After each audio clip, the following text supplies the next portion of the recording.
Now, indeed, you're very welcome to the beautiful setting of the Shanachie Kerry Writer Centre in the heart of Listowel in County Kerry. And I know that people abroad and at home are going to be delighted with this piece of unique recording of what they called the gift of ink. Now you can hear it in the background, but I just want to actually play the very beginning of the first two sentences, and we'll come back to you then. To my left, the valley is bounded by the Stags Mouth. And if only the all-seeing God had seen fit to send us a man with the gift of ink, then maybe the story of our small wonders would go shouting through the borders of the nations. Down in the south. Now that was the introduction there by the late, great Tim Deenihan.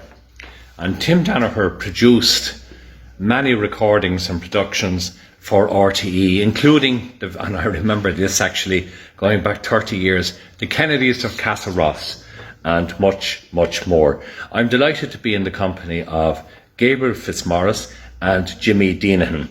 Let's go to you, Gabriel, first. And I know, and I see there that you're holding an original LP, I was going to call it CD, it shows you how old or young I am, but an LP, nearly 51 years old, the original, going back. 1970, High Records of London, Golden Guinea series, 25 shillings, £1.25. God, you know. And the voice of Eamon Keane, narrated by Tim Deenihan. Mm-hmm.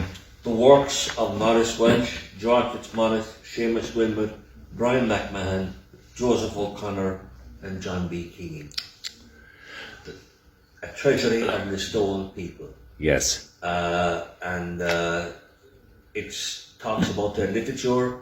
It talks about, he quotes it Belloc by saying that the place where one comes from forms one, I can't quote it exactly, but it forms the shell of your soul, I think. Soul. Yes. Yeah. So Deenihan was a radio producer. He was an artist, born in Listowel himself, but his people came from Agait. Yes. As a matter of fact, the great Mairead McGrath of Agait, whom many people. That's right. Yes. Would have been a cousin of his. Yes. And I think it might be Hilaire Belloc telling us to carry on. Mairead McGrath, but she actually was a qualified chemist, I think. She was, yes. And she had a great life ahead of her, but she came back to Agait, I think it was, to work with her father, who was the chemist at the time in Agait. That's right, I remember her very fondly. I spent a lot of time, when I came back teaching to my van in 1975. Yes. Donny O'Sullivan from Konnect, Kerry, Tony Dalton from Agait, Gerald Buckley from my van, John Buckley from my van and myself spent an awful lot of time in the pubs and hostelries of Agait playing music. Yes. And I got to know the people of Agait, and anybody who was anybody in who came to Agait was introduced to Mairead McGrath. A formidable woman. Very much so. Very intelligent, very, very able woman. I would have said a great Republican as well, if I would have been read her signals right. Yes. She was, I suppose, the spiritual the centre of Agait in many ways. Yes. Apart from the parish priest and all the rest, Mairead was equally central, and a very famous Agait person. And as I say, a cousin of Tim Deenihan. Yes. Whose people came from Agait. Isn't it amazing though? But I remember, just as you touched that, we were going back, a group of us, including the late Knight of Glyn, Desmond Fitzgerald. We were going back to do a session in Radio Kerry years ago. And we were all pondering, well now, how in the name of God are we going to get out of this? Because Mairead, a fierce, staunch Republican, and the Knight of Glyn in the same car. And we were scratching our heads, how are we going to get out of this or manage it? But the minute that the Knight of Glyn sat in the car and Mairead, we couldn't get a word in between the two of them, all the way back to Tralee and all the way back. It was fascinating to listen to the two great masters, you could say. One Republican, one Anglo-Irish, but they met in the middle. It was great. So it's a pity that they weren't around for the Anglo-Irish Agreement or the Good Friday Agreement or whatever, because I'd say between the two of them, they could have mastered up a great document of reconciliation between the two. Jimmy, I'm just going to come to you. Great to talk to you again today. Excuse me. Now, I was just looking at you and Gabriel's reaction to, you were so intent in that piece that we played before coming on air. What does that mean to you, the gift of ink? Well, it means a lot to me because I heard it on radio in 1969. My father was a very close friend of Eamon Keen's, Right. and he knew Tim Down as well. Yes. With their business here in the store. And it was on a series called Hometown that RTE Yes. had on, a very successful series at that time. Yes. RTE had great programs at that particular time. I remember them Really going back. well produced. Fantastic, programs. yes. Mainly because of people like Tim Donoghue, because he was so, I suppose, professional and creative about the type of programs that he would put on radio.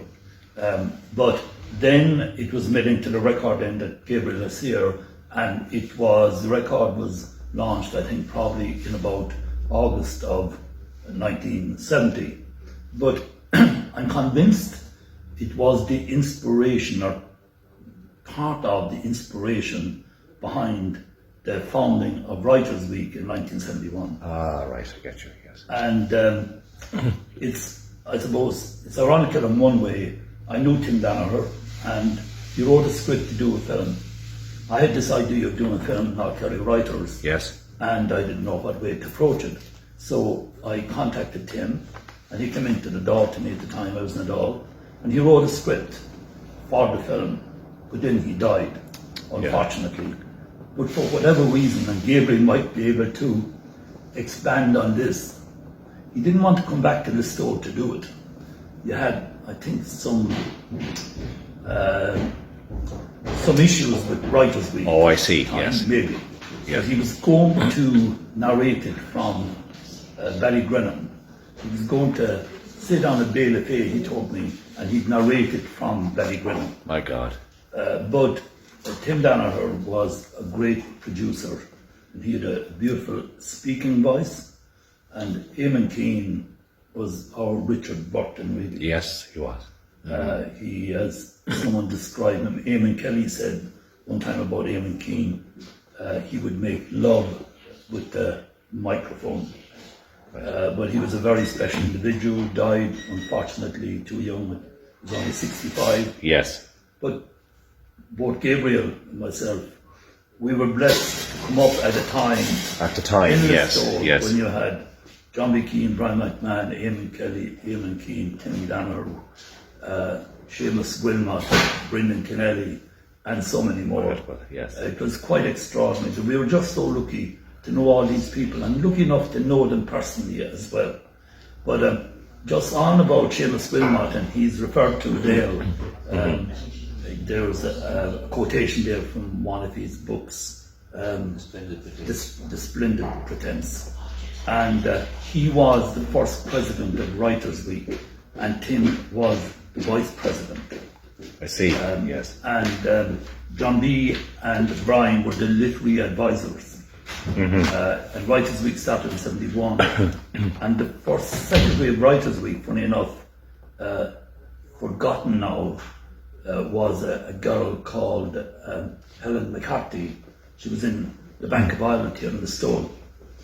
The first treasurer was a woman called Noreen Buckley on the Bridge Road. But it probably all happened. The first Clark Yule in the store was in 1970. And I think probably that gave people confidence too, that Listowel could hold a major event. Yes. And then you had local leaders like Norah Rilhan, for example, who were very prominent in promoting drama in the store at that time. Yes. Norah was very much part of SIVE that won the All-Ireland Drama Festival in 1959. There was a major announcement in the papers the following day. That was, I think, April 1959. They won the festival in Athlone. So all of that momentum created by the drama in Listowel by Sive and John B and Brian becoming so prominent in Ireland. At one stage, if John B or Brian wasn't on the radio, or indeed Eamon Kelly or Eamon Keane or whoever, like nearly every week. So you had Listowel people dominating therewith for Incredible, years. though. And Yes. then people came along like Sean McCarthy, Michael Mulvihill from Ballyduff, who had one of the finest speaking voices ever on radio. Yes. So you had all these very prominent people, and now we have Gabriel. Yes. And Aren't we blessed? The last of the Mohicans. Well, yeah, when RTE Aren't we blessed? they wanted to come to North Kerry or go outside Dublin. Yes. They always came to Listowel. No, and Billy Keane at the moment is Billy, filling that role. he certainly is, and a great job he's When doing. they're going outside of Dublin, they come to North Kerry. Yes. It's no coincidence. Like Gabriel, Billy Keane, are on it on a regular basis. Well, they are actually, because that very popular before COVID. I was lucky enough to be in Listowel and in Billy Keane's public house, and Gabriel and Billy then. Gabriel, just explain what you do. Then it's like a theatre, is it? Yeah, we do what Billy Keane calls pub theatre in John Pub theatre, Deenihan yes. during the months, the summer months, the tourist months. Yeah.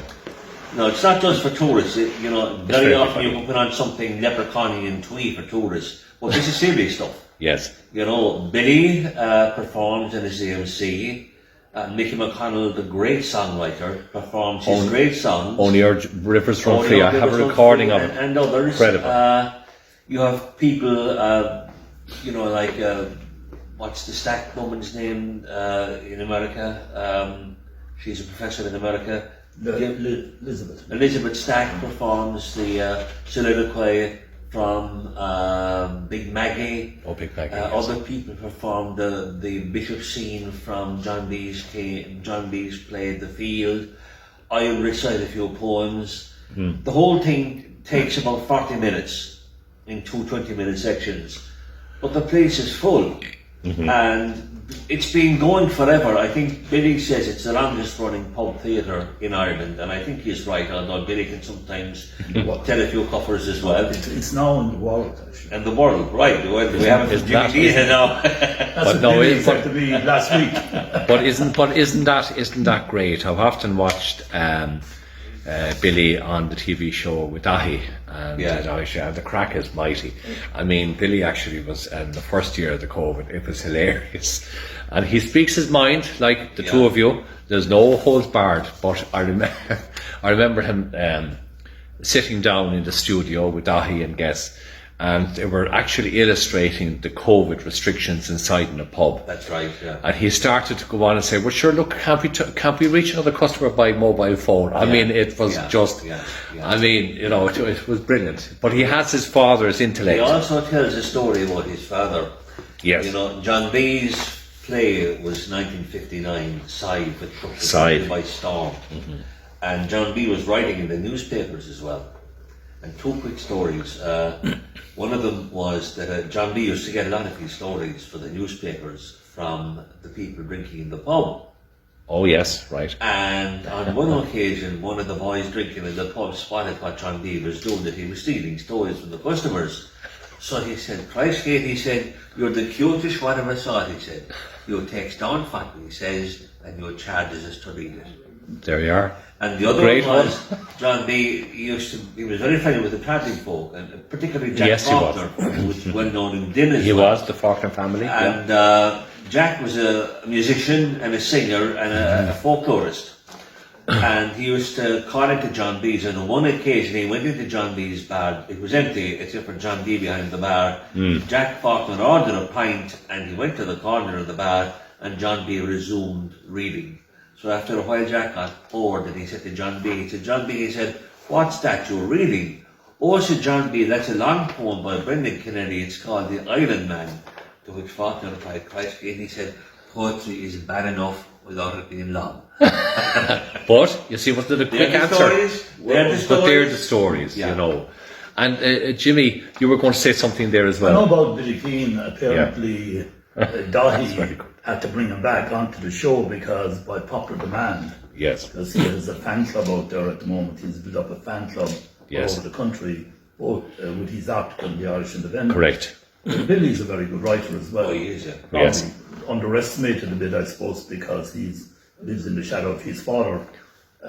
But he's a very creative writer, and he thinks very creatively, he thinks differently, which is not easy to come up with a different type of article every week. Yes, it is very difficult. But it's great to have somebody from Listowel who is featuring on, I suppose, the most popular national paper, the Irish Independent, Yes. every week. That's it, yeah. So it's a good, I think, promoter for the town. It is, It's very an much so. advantage for the town. And thanks to Billy, I was talking to him there a few days ago, and he's very anxious for us to do some of our shoots in the pub there, and I'm really looking forward to it as well. But John, the one thing about the gift of ink, Yes, like it is too, I suppose, a historical statement about what happened here in North Kerry, probably the previous century, especially there are some poignant descriptions of evictions, for example, correct. and around Christmas time when people would have been very vulnerable, and also the renting that went on, the rack renting that went on that time by the landlords, I suppose, and people had to produce cattle, sheep, pigs to pay the rent. The rent was exorbitant. When you look at it, £20 a year, it was a lot. So in to get the link there, the people had to, I suppose, eat a very, very non-nutritional type of meal. And on the other hand, they were selling their produce, their main produce that they should be. But I think that the gift of ink is more than just, as your listeners and seers will see, more than just about literature. Yes. It was a social commentary Correct. on Ireland at that particular time as well. Yes. And it mentions people too that probably have forgotten now, like Joseph O'Connor was his Hostage of Fortune was one of the finest pieces of literature that was ever produced in this town. It's kind of forgotten about it, I suppose. There are a lot of writers that come from North Kerry, a lot of publications, but he was really one of our great writers here in North Kerry. And I just say, Jimmy, that he's been revived. Padraig O'Connor, our great friend, a historian from the Moor Valley, Longford, is bringing out a book on him for Christmas, I think. Oh, wonderful. Certainly Very good. In the That's near future. That's great. And one of the things he said to me, Joseph O'Connor was a schools inspector. Now, it has to be said that schools inspectors are not the most popular people among teachers, particularly in his time, because they were tyrants. Yes. But Joseph O'Connor wasn't a tyrant. And he's the only schools inspector that we can remember that the teachers of North Kerry and West Limerick had a farewell celebration for him in honour of his generosity and his broadness of mind and his good treatment of the teachers. You see, that's incredible. Yeah. He's been revived again. Isn't that wonderful? Sometimes there's a trough and people are partially forgotten. But, Joseph O'Connor was partly, as Jimmy says, was partly forgotten. The Hostage of Fortune was republished at Writers' Week about, I suppose, 30 years ago. And since then it's been downhill again, but his biography is coming out now from Padraig O'Connor. Isn't that marvellous to see? Yeah. He has one great piece in that book on the Lartigue. Oh, the Lartigue, yeah. It was quite, we'll be covering that, won't we, at some stage? Yeah, soon. Hopefully, yeah. But it was about the day of the official opening of the Lartigue. And it's a lot, kind of a different type of story than what we would normally read in the paper. Yes. But apparently the local people, the schools refused to sing God Save the Queen. And people refused to paint their houses. They left the ladders up.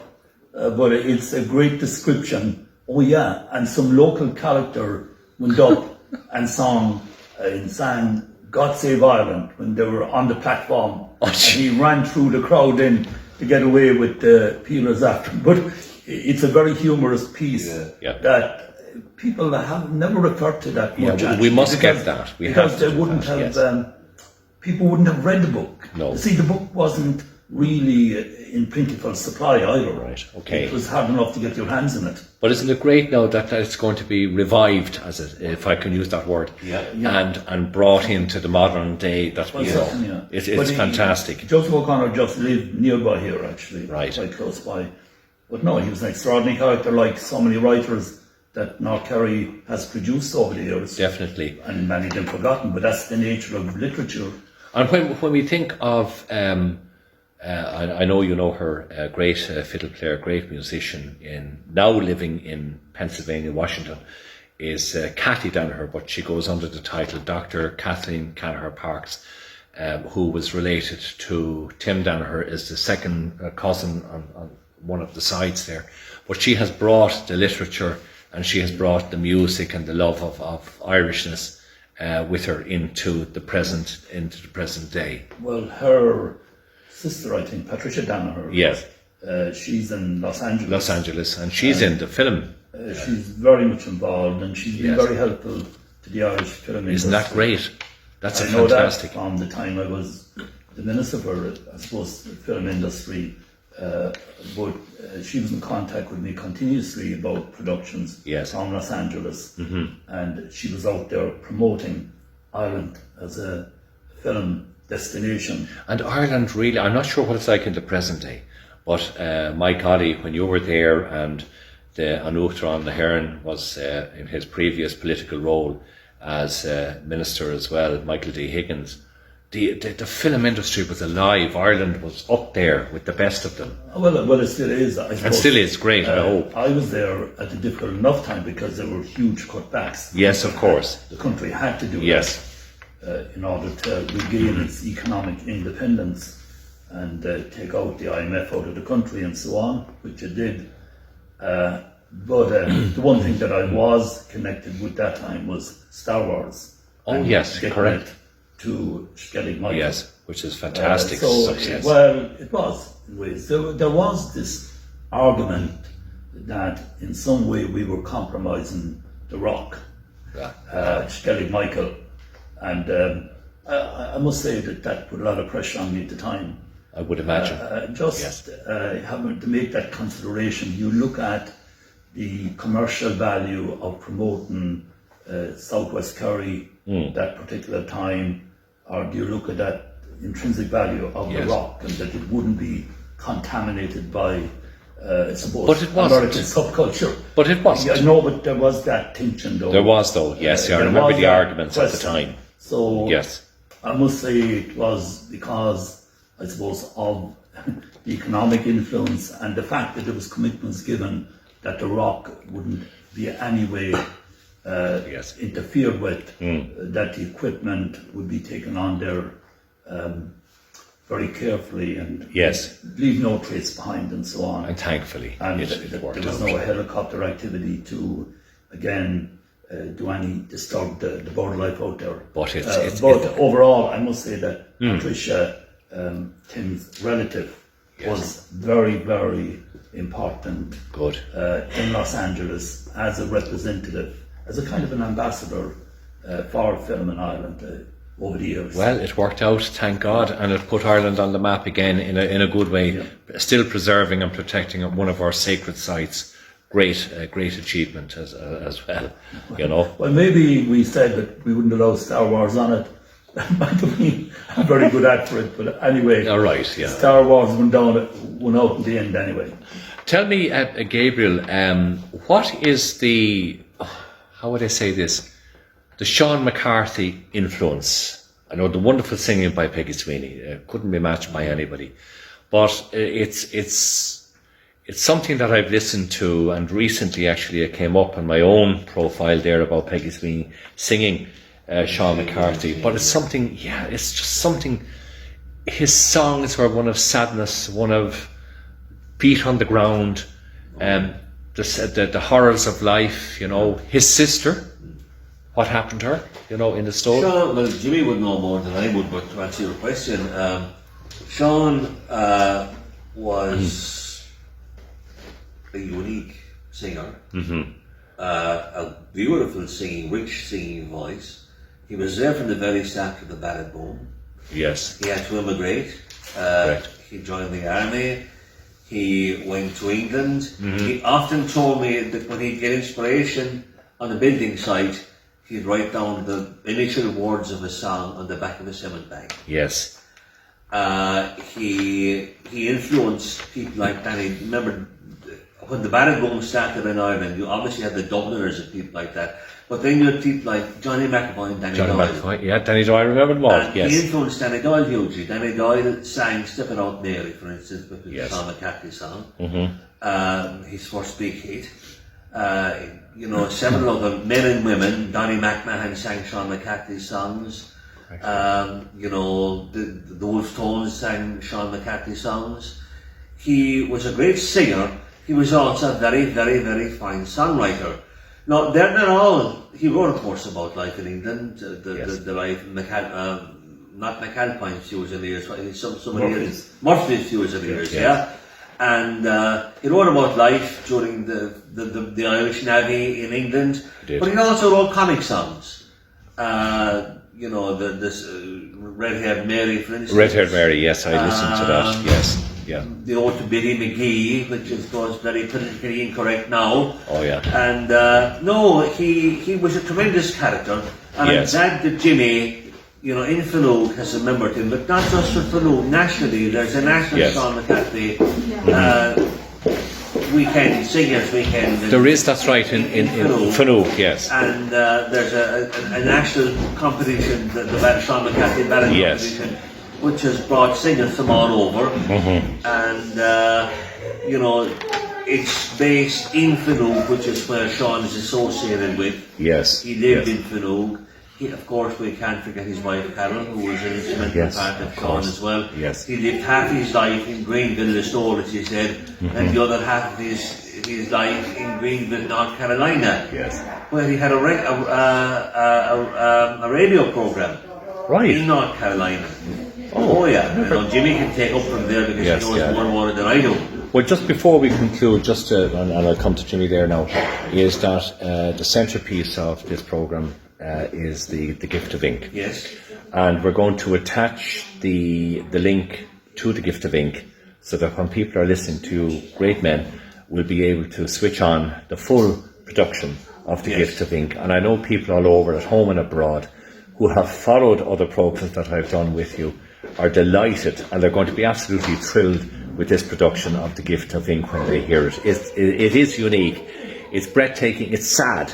I found it very sad listening to the eviction. I found it very sad listening to the father watching his son's coffin go by. Yes. In very hard times in Ireland. Yeah. And people are coming back to that. They want to hear this. Yes. So thank you, Gabriel. But Jimmy, and thank you, Jimmy, as well. Jimmy, you just want to conclude there about Sean McCarthy as well. Well, I know him. He spent the end of his life in Fanoog. He bought a house in Fanoog in 1965. Yes. And he died in that house. Yes. So when we were young, growing up, Sean was forever present at Fanoog Cross.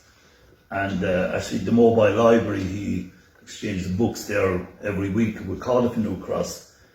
Also, his wife would send him letters from America, and he'd wait at Fanoog Cross for the letter, the postman to come. So when he died, like everything at Sean, was the life and soul of Writers' Week, and when Sean died, obviously Writers' Week moved on. Of course. I just felt myself, I was an observer of Sean's, I suppose, contribution to Writers' Week over the years.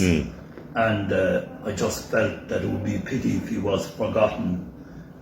So basically, we started a festival in Fanoog to him, a ballad and storytelling festival, and also we erected his bust at Fanoog Cross. Exactly where he used to sit, waiting for the postman. My God. For the letter from his wife. Yes. But he wrote some classic songs like Shanna Golden. He did. And Red-Haired Mary is a true classic. That would make a wonderful film. Yeah, Red-Haired Mary. I think it would make, definitely. There's great imagery in it, and of course that whole, I suppose, tension with maybe the travelling people in a way, and the settled community. But there is some beautiful, there's a lovely storyline to it when you look behind it. But he was a very talented individual. He only went to primary school. His teacher was actually Brian McMahon. Oh, right. Was claimed that Brian inspired him. But he was a very talented, and Gabriel is a writer now. Yes. He's there to judge better than I would, but as Gabriel said, his feet in the ground, he's a very earthy individual, and his songs were really very... You have to listen to it, you're captivated by them. In the language. The language, exactly. The language. people, as So it's spoken. we're going to actually do a compilation of this programme with the Gift of Ink and some of the music then by Sean McCarthy as well, because all of this has been kept alive by you two great people, and seriously great credit has to be given to Jimmy Deenihan, Gabriel Fitzmaurice, and I just want to say to conclude as well, many thanks to Carroll and the lovely staff here at the Shanachie Centre in Listowel. People should get here because it's just looking around, the literary work, the books, everything, just you're into a different world. So you can forget about COVID, you can forget about all of the PUP payments and all of the hardships. Just come here and it's just incredible just to see it, a beautiful atmosphere. And I just want to say a very special hello to Liz Dunn, who is working extremely hard on setting up the committee on setting up 2022 Writers Week, and I look forward to talking to Liz in the next week on the great background work that has been done. And it's just going to, hopefully, that there will be no further restrictions, that we can actually get on with normality. But the message out there is please, please, please wear your masks, sanitize your hands, keep your distance, and hopefully by this Christmas, without restrictions, we can move on. And if not, well, it's a different story, but we just have to wait and see. Jimmy Deenihan, Gabriel Fitzmaurice, Gordon Míle. I really mean that. Thank you so much from all of us at home and abroad. Thank you. And if only the all-seeing God had seen fit to send us a man with the gift of ink, then maybe the story of our small wonders would go shouting through the borders of the nations. Down in the southwest corner of Ireland is the county of Kerry, a sometimes wild but always beautiful land. In winter it is lashed and in summer caressed by the Atlantic waves. In Ireland we call it the Kingdom of Kerry. As no other county in Ireland dares call itself a kingdom, we might be considered a proud, even arrogant people. In the north of Kerry there's a town called Listowel.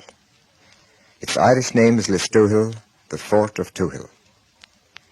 Who he was when he lived here is long forgotten in the dark places of our past. He left no monument, no marking place. Perhaps he was an ordinary man. The town that bears his name today is no ordinary town. This is part of its story, and part of my story as I remember it. On a September day when the first autumn frost was sharpening the air, I was walking down a Dublin street. From somewhere came the smell of fresh paint. Immediately I was back in memory in Listowel during those busy days before the races, when each shop and pub comes to bright, freshly painted life to cheer the visitor and welcome home the native sons. Again this year I couldn't get back, nor have I been back for 21 years. But each path, each field, wood and stream, each turn of street is held forever in my memory. All I have to do is close my eyes, and there it is. I was born in Listowel when the Black and Tan and Civil Wars had ended, and the memory lay like a blight on the land. What had been a thriving market town was now a facade, where life ticked over patiently until better days.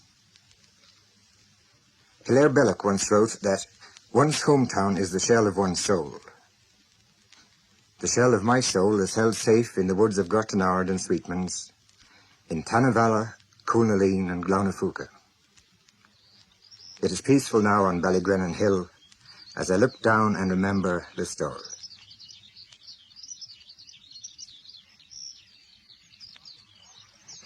A lark sings high on Ballygrennan, tethered between earth and sky by a cord of song.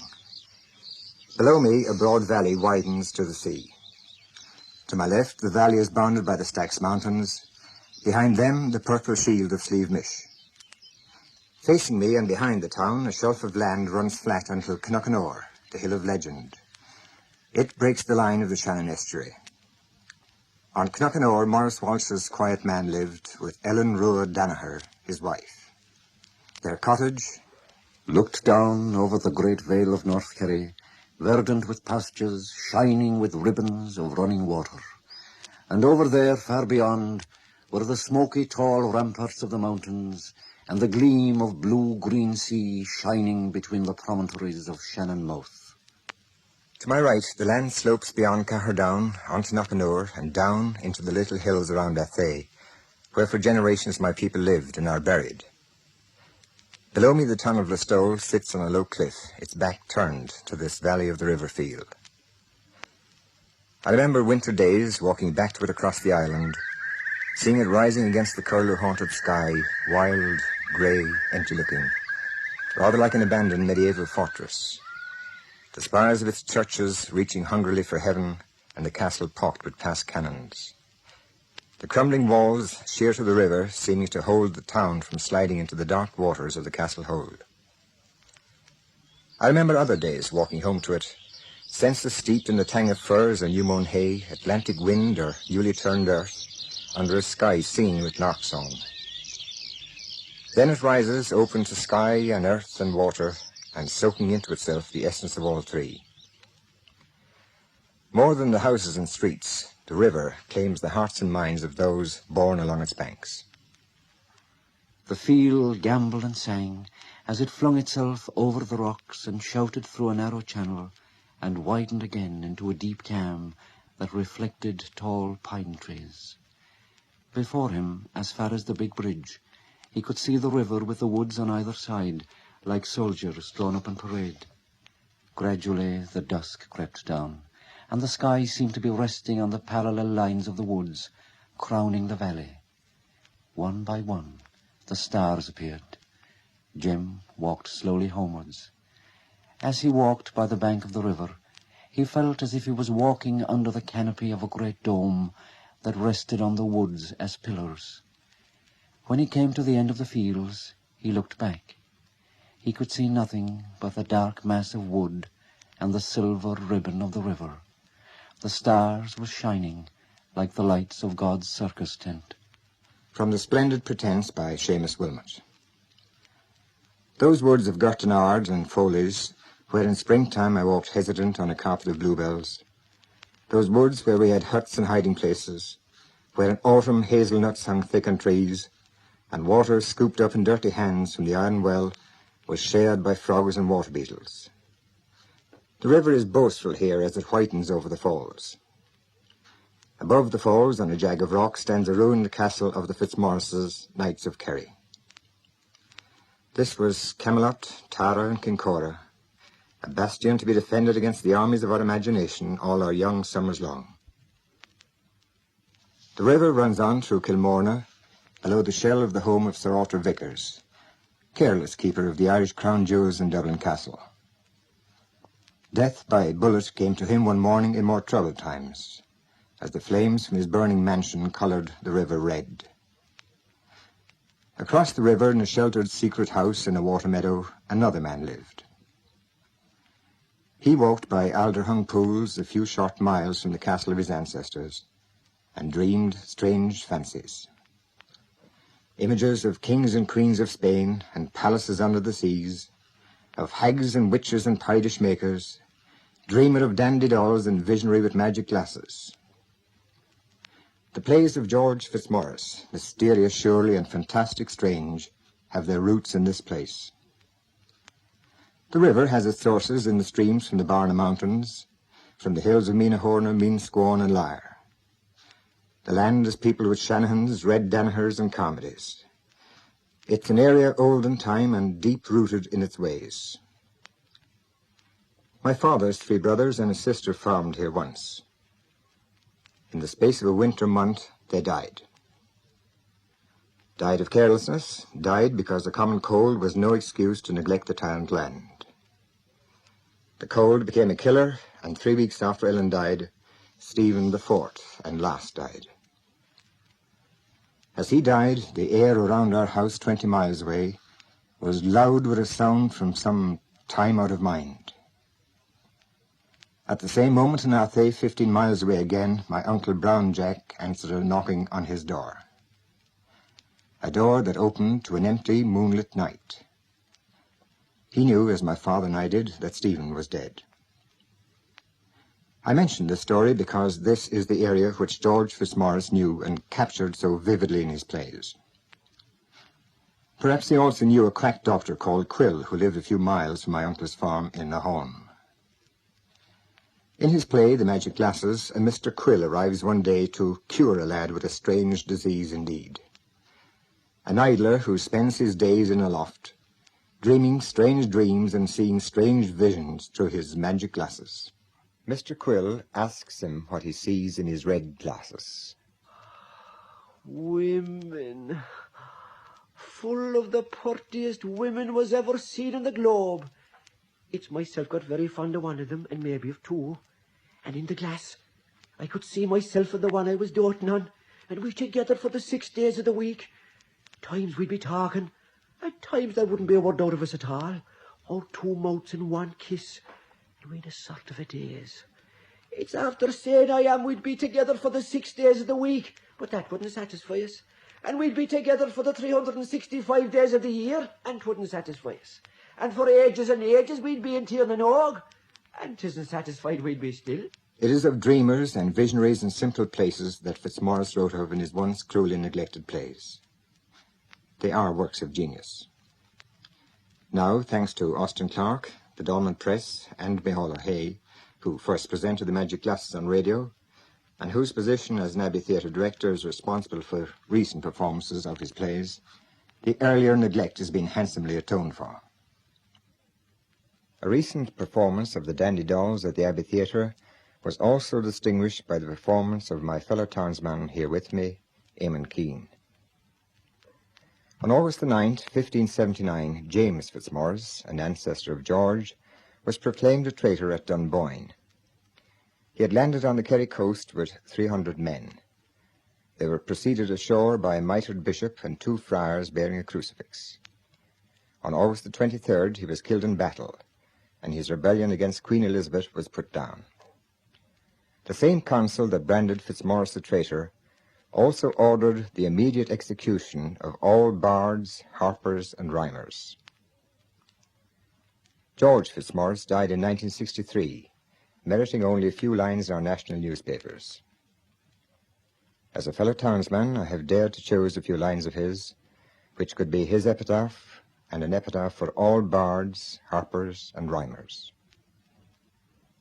What signifies it now, what anyone did or didn't, since he is dead? But it is for him and the likes of him that the flowers smile, and always smiled, in the green soil of Ireland.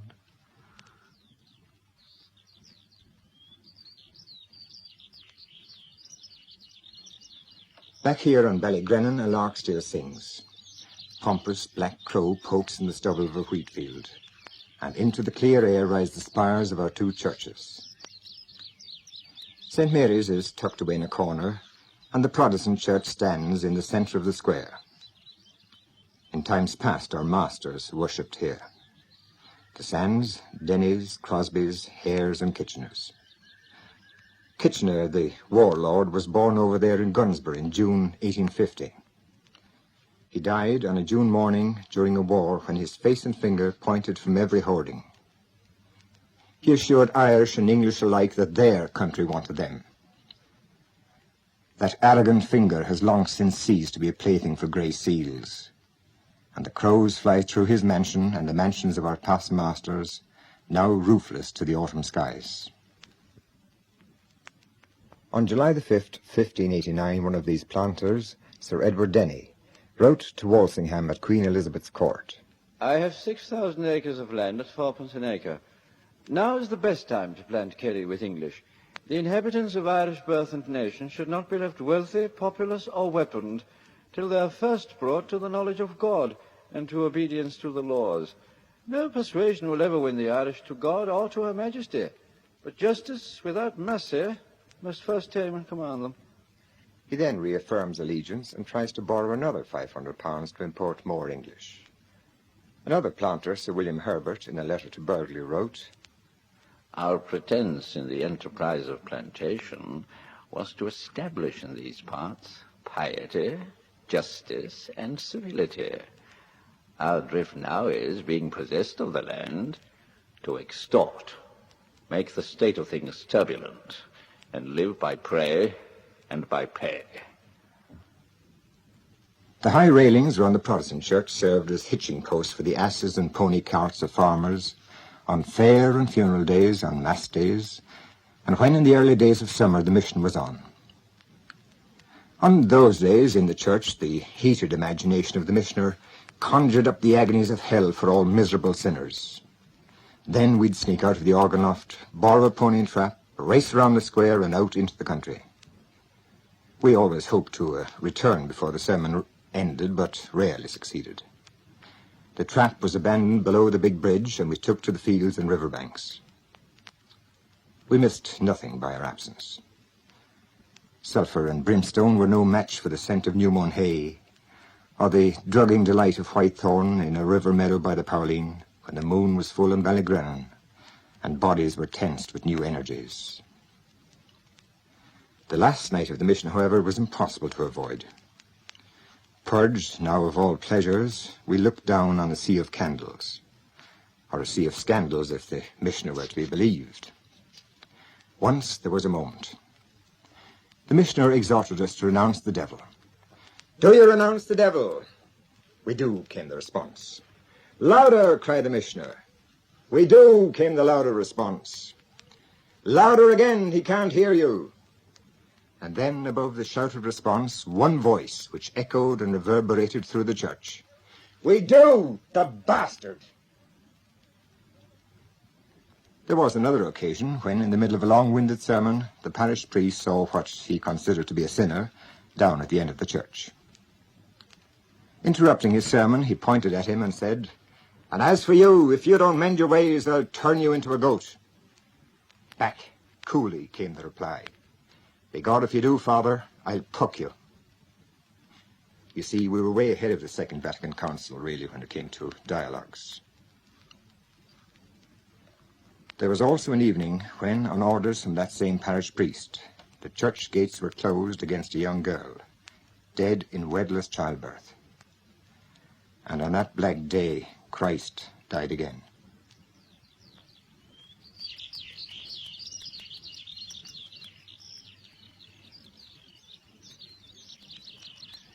Over there in that corner of the square, Henry Marshall, beloved Bishop of Salford, was born. And there by the castle, Monsignor Alfred O'Reilly. On November the 5th, 1600, this last castle of the Fitzmaurices fell to Sir Charles Wilmot. Breaking his promise, he hung 8 of the defenders there in the square, and Kerry was now pacified.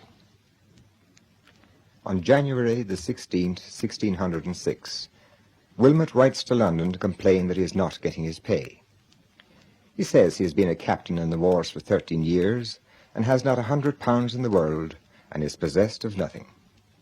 His army, which in 1603 was 150 men, is now reduced to 50 men on foot, each paid 8d. a day. His drummer, sergeant and surgeon are paid 1 shilling a day, his ensign 1 6. His lieutenant 2 shillings, and he himself 10 shillings a day. He complains that the coasts are full of strangers, and that the Irish bear an infinite love for the Spaniards. The soaring keep of Listowel Castle still guards an ancient ford on the river below. On early autumn days, the castle walls again beat back the sound of steel on steel. Wide-eyed, we circled a blazing fire of turf built round an old cogged wheel. Piled by the river's edge, a heap of unshod cartwheels. Deep in the glowing fire were bands of white-hot steel, to be extracted one by one, and in a scatter of sparks and wood smoke, Dang Murphy beat and shaped them onto the wheels. Still hot and smoking, they were sent rolling into the shallows, and the sudden explosion of steam blotted out the violet evening mountains. There in that corner, by the church, Joseph O'Connor lived for a time. In his book, A Hostage to Fortune, he tells his father's story.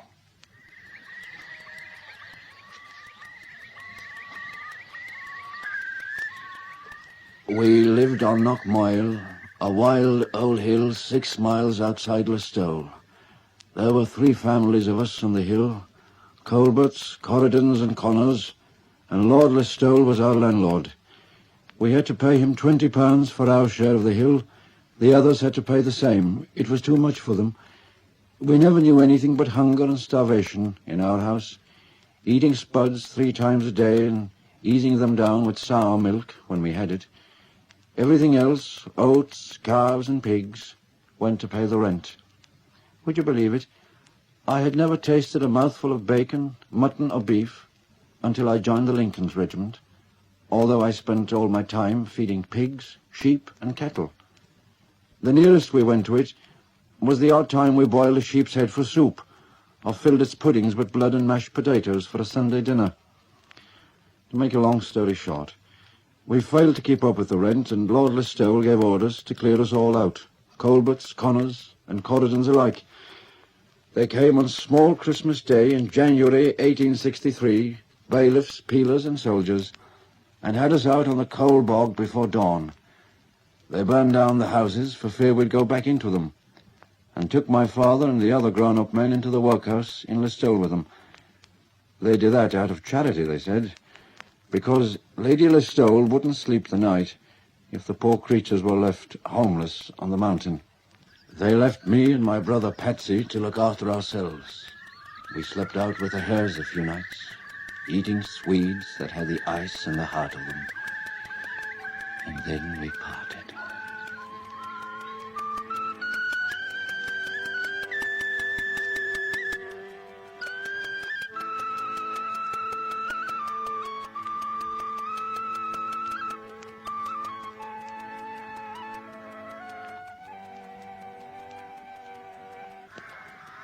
Lord Listowel's house in my time was the home of the Protestant canon, a good and gentle man. It stands in a wood which rears over the square.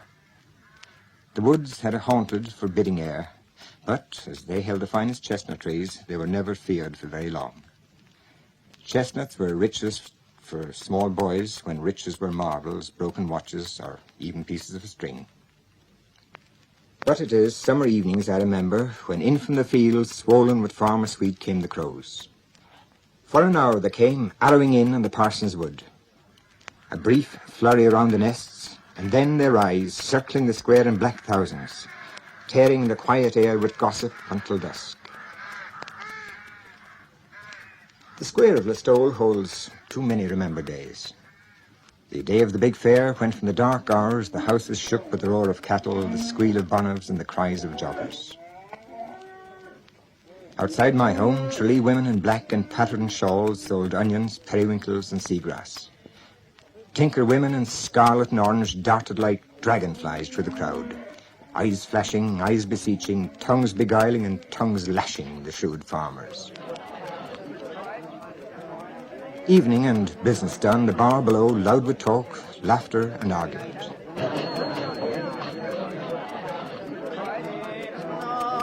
For the love of gold I am going, or that fortune should smile over me. But to make a home o'er the raging foam on the shores of America. The singer, clutching in his hand a sheaf of blue and yellow broadsheets from Bob Cuperson's, sang songs of love, of parting, and of war. And Dalton, who are known both far and wide, for in every town and in every glen they were always side by side. The Republic bold they did uphold, no outlawed on the moor. And the banshee cried when young Dalton died in the valley of Knockenoe. Over against the church railings, farmers' wives, cocooned against the cold, waited patiently, and out in the slime-dry square, a hair-tearing row of tinkers. Soon enough the police would come, and they would be driven down over the murmuring river and out into the starlit October night. In other times, the square where I was born had held a union of people to hear Parnell tell that he held the nation in the palm of his hand. Its tall houses echoed to the roar of black and tan tenders when one evening, trailing in the dust, they brought the body of a young man dead that day in Knockanure. And the banshee cried when young Dalton died in the valley of Knockanure. I cannot leave the square without recalling and repaying, if only in small words, the memory of the Reedy family. To my life, they brought brightness on many a dark day.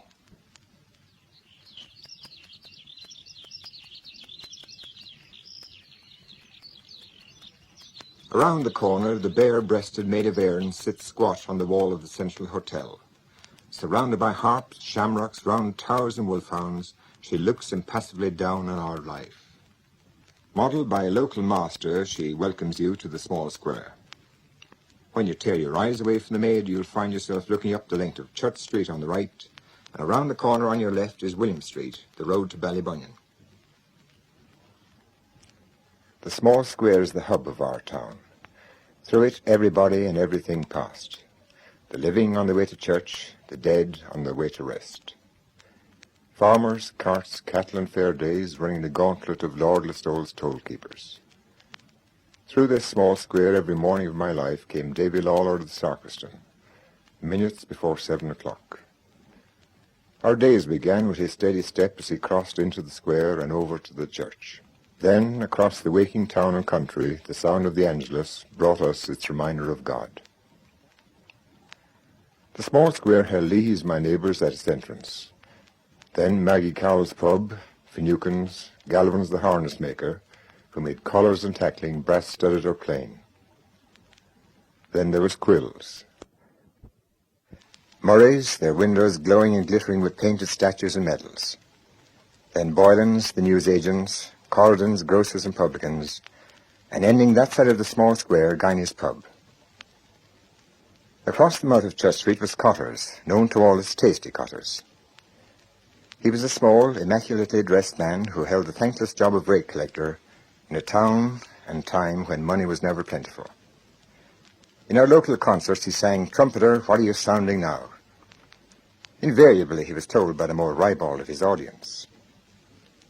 Beside Cotter's was Scully's confectioners, and crossing the foot of William Street, Lynch's pub on the corner. Then Morgan O'Brien's shoe shop. Morgan, who could talk a trout out of the river. Beside him, Freddie Mann and his wife Gertie, in whose music shop I learned to love music. Then came Tom O'Connell's pub and grocery and Kearns the baker's. Back in the entrance to the small square, Kennelly's hardware store and the smell of seeds and paraffin and paint. Then Gallivan's Central Hotel grocery and bar with its guardian maid of Erin, and closing the circuit, Matt Dillon's barber shop, the seat of all news and gossip. Down the street from the market, I remember the clatter of hooves as the ponies and horses of Duffy Circus came galloping to drink at the river.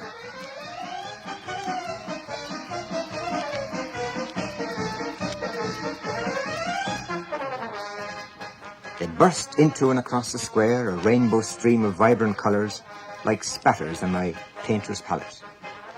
Next day they were gone, and the gaudy colours of life greyed again as I went up Church Street to school. Church Street is a long, long street, and longer on those mornings. I remember Mrs. McMahon teaching in a tiered classroom, by the fire a jar of paraffin with a piece of bogdale soaking in it to hurry the fire in a cold winter morning. Later, her son Brian, who in odd moments taught ballads, long before ballads were in. Brian, who planted the seeds of learning that were ours for the taking or leaving. Brian, who, looking through the window of our small world, wrote The Red Petticoat, The Lion Tamer, The Honey Spike, and Children of the Rainbow. From that novel, an old man speaks. I consider it the duty of at least one old man in every generation to pass on the ferocity he has inherited. Often and often I have told ye of the kind of place ye were born into. I have striven to raise in ye a pride for the noble people before ye, who fell in love with human nature, and through human nature fell in love with God. I have striven to convey to ye before now that the young life as I lived it was so thronged with small beauties that you wouldn't think 'twas sons and daughters of the flesh we were, but children of the rainbow, dwelling always in the morning of the world. A few doors down from where Brian McMahon lives, there was a bookshop presided over by Danny Flavin, whose dusty shelves contained the classics of the ages. "Read it, boy, read it!" His voice would boom out from the gloom of the shop. Between Danny Flavin's, the Carnegie, and Brian's small library, there were enough books to last 20 lifetimes. I regret now that my reading then had little direction. Books then were an escape from the long agony of St. Michael's College. But of this bleak place I forced myself to charity. Only the passing of years has helped to exorcise the memory of pain and heal those wounds. Fortunately, the river and woods were always there to turn to. Down Church Street and across from the National School is the Plaza Cinema. On some long-forgotten date, my life was changed here. For the first time, I saw live theatre. The great Anya McMaster playing King Lear. Many years afterwards, I was to work with him in Radio Éireann a few short weeks before his death. The play, King Lear. Soon after my college days, we started the Listowel Drama Group. Another dimension was added to our lives. Other people's words were tossed across the footlights of half-biscuit tins and 100-watt bulbs with dimmers from Strand Electric. Footlights whose blaze was soon reflected by the new amateur groups of the nation who followed us. Soon, though, other people's words were found wanting. We had things to say ourselves and the men to write them. In this scene from The Bugle in the Blood by Brian McMahon, a young man has died in hunger strike.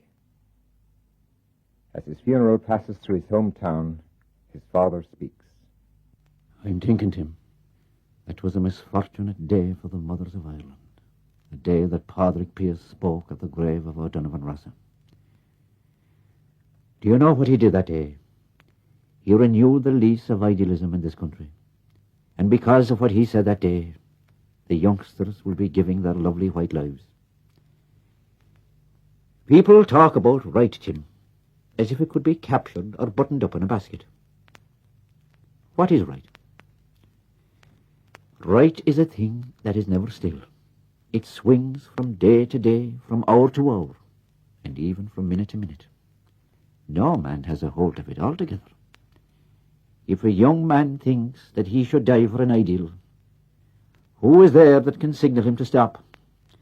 And if a father or a government should chastise a child or restrain a subject, who can say who has the right or the wrong of things? And why should I blame my son? Or why should I blame you, Tim, or those you represent? I am a father myself, and many's the time that I had to correct my children. From Brian McMahon's The Bugle in the Blood.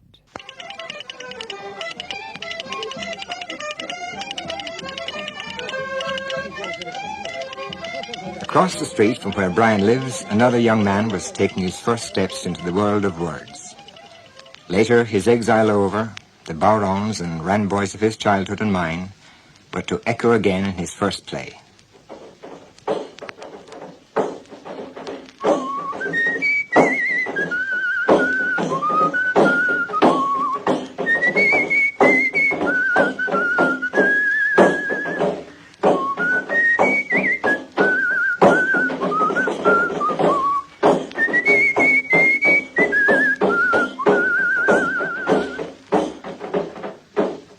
John B. Keane's Scythe, a dark, turbulent tragedy of a young girl being forcibly married to an old man.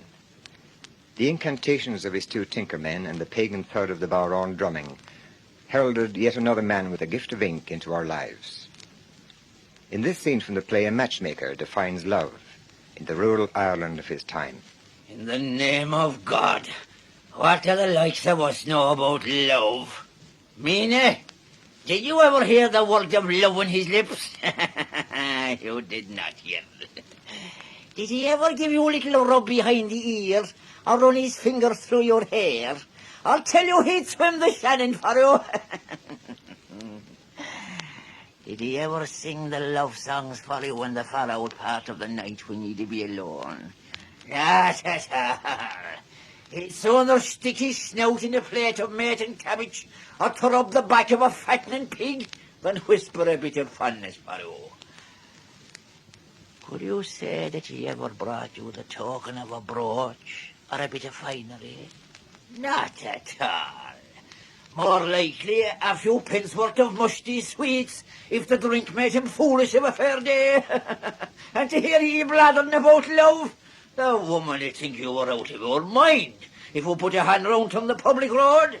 Sive was followed by a torrent of plays, among them Many Young Men of 20, Hurt 42, Big Maggie, and The Field.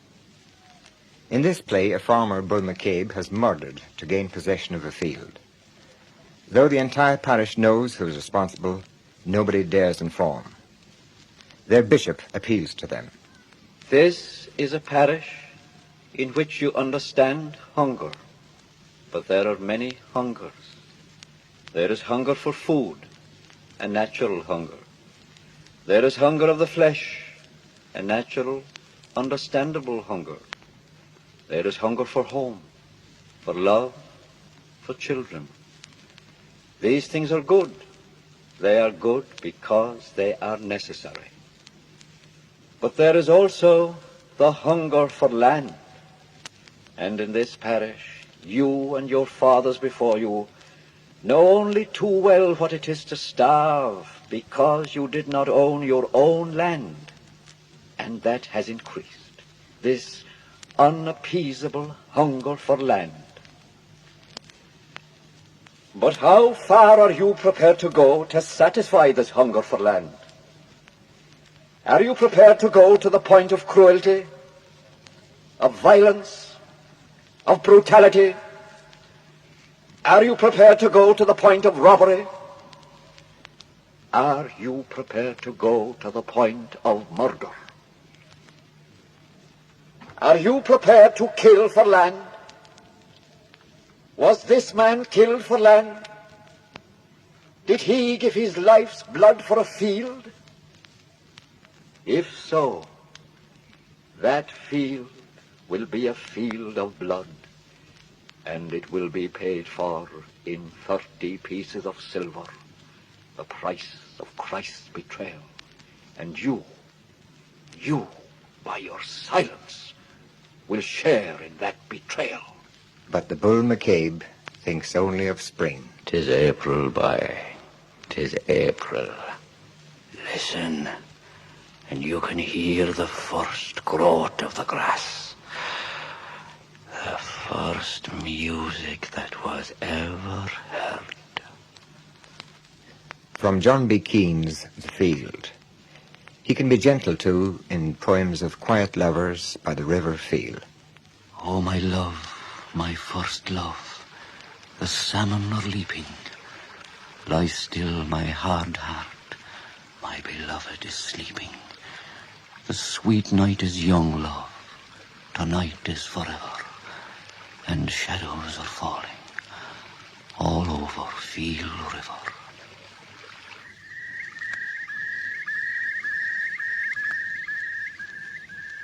Well, the shadows are falling over the river. As I sit here in memory on Ballygrennan Hill, twilight creeps over the valley of the field. I remember a Christmas Eve when the candles lit in every window lay sprinkled on valley and hill like stars thrown down by an errant angel. I remember in winter a dog barking far out in the frosted fields, the sound counterpointing the murmur of the river, bringing a strange sense of isolation and loneliness into the security of my town. Loneliness, too, is remembered when I recall the railway station. Silent groups looking down the track in winter mornings, faces set in resignation as the train whistles round a bend, stops and loads the emigrants aboard.